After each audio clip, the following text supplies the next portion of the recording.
Et bienvenue à vous dans cette vidéo, c'est JR, j'espère que vous allez bien et que vous avez la forme bien sûr. Aujourd'hui je vous retrouve pour ce deuxième épisode de la deuxième saison de l'Instant Nature. Pour ce deuxième épisode, nous allons parler des oiseaux et plus particulièrement de leur alimentation. Et oui, car comme vous le savez, l'hiver est là. À l'hiver, les oiseaux ont un petit peu plus de mal à se nourrir. Et pour qu'ils aient assez de réserve de graisse, on leur donne un petit complément. Alors il y a deux types de compléments qu'on peut leur donner. À la mangeoire, de leur donner des graines en libre service. Donc, soit un mangeoire avec bien un poteau, une plateforme et puis voilà des graines. Soit une plateforme par distributeur.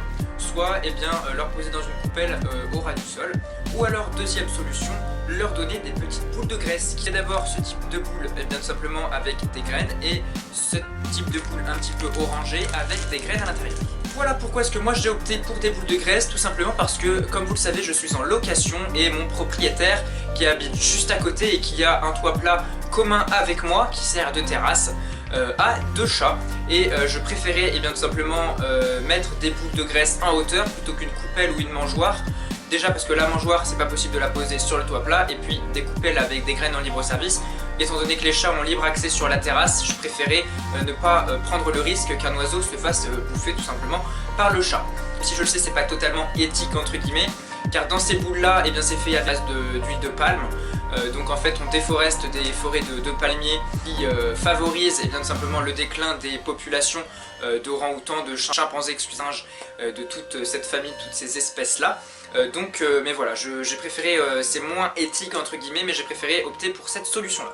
Ce qu'on va faire dans cette vidéo, je vais vous emmener avec moi sur la terrasse qui est juste à côté pour vous montrer les différents points où est-ce que j'ai pensé pouvoir poser tout simplement ces graines. Donc je vais mettre deux boules, une boule de graines et une boule de fruits.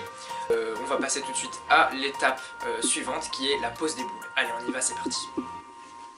Alors voilà donc dehors, comme vous pouvez le voir, je suis sur un toit. C'est en fait ma sorte de terrasse. Et oui, en fait je dis que c'est une terrasse parce que c'est un toit plat, mais sur ce toit plat, nous mettons différentes plantes aromatiques de jardin qui entraînent tout un écosystème et toute une petite biodiversité autour de ça. Notamment, comme vous pouvez le voir, avec tout autour des petites ouvertures de puits de lumière ici, et des trappes, différents types de mousse. Alors je pourrais pas vous identifier de quelle mousse il s'agit, je m'y connais pas assez pour ça, mais il y aura peut-être bientôt une vidéo avec des personnes qui s'y connaissent un peu mieux pour l'identification des plantes et des mousses, car c'est vrai qu'on parle de la nature et de l'environnement, mais en fait je parle pas beaucoup de la flore, simplement parce que je m'y connais pas énormément, donc on verra ça ensemble plus tard. Et comme vous pouvez le voir, j'ai bien sûr fixé les boules de graisse pour les oiseaux. Donc il y en a une à ce moment-là, à cet endroit-là, et il y en a une un petit peu plus proche de moi. À cet endroit-là, il y a une deuxième boule de graisse, donc c'est celle des fruits, qui est ici. Ce qui me permet de ma fenêtre ici, de pouvoir observer les oiseaux et là, et ici, et principalement de photographier les oiseaux qui se poseront ici. Autour de ce petit toit plat, de cette petite terrasse entre guillemets, avec différents types de mousses, différentes plantes qui poussent, et puis bien sûr des plantes qui ont été mises ici par l'homme, donc par moi et par mon propriétaire. Moi j'ai juste apporté tout simplement de la menthe et puis un petit pêcher, mais qui n'a pas tenu avec le gel, mais c'était juste histoire d'avoir une plante à utiliser quoi, à faire pousser, et puis à entretenir surtout.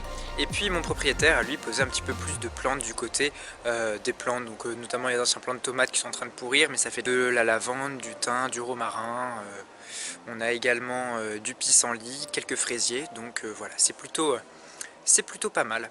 Par rapport à ça, je voulais aussi en venir au niveau de ces boules de graisse. Je les ai fixées un petit peu artisanalement, c'est-à-dire qu'il y avait deux petits trous en fait qui étaient à la base, qui étaient fixés dans des accroches en métal dans le mur, qui étaient les boules sur cette petite accroche. Donc il y en avait deux pile aux deux endroits où vous les avez vus. Et je les ai accrochés avec du scotch adhésif pour structure métallique. Et voilà, j'espère que cette petite vidéo vous a plu. J'ai essayé de vous montrer un petit peu toute ma terrasse et puis l'installation des boules. Alors je ferai un prochain épisode où on verra un petit peu à la fin de l'hiver la conclusion de cette étape, à quoi est-ce que ça servit, est-ce que beaucoup d'oiseaux sont venus, combien de temps ont été finis les boules, etc. N'oubliez pas de profiter de la vie, du quotidien et de vos proches, car on n'a qu'une seule vie, en profiter au maximum, au jour le jour et à 100%. Et moi d'ici là je vous dis à très bientôt pour une prochaine vidéo. C'était JR, ciao.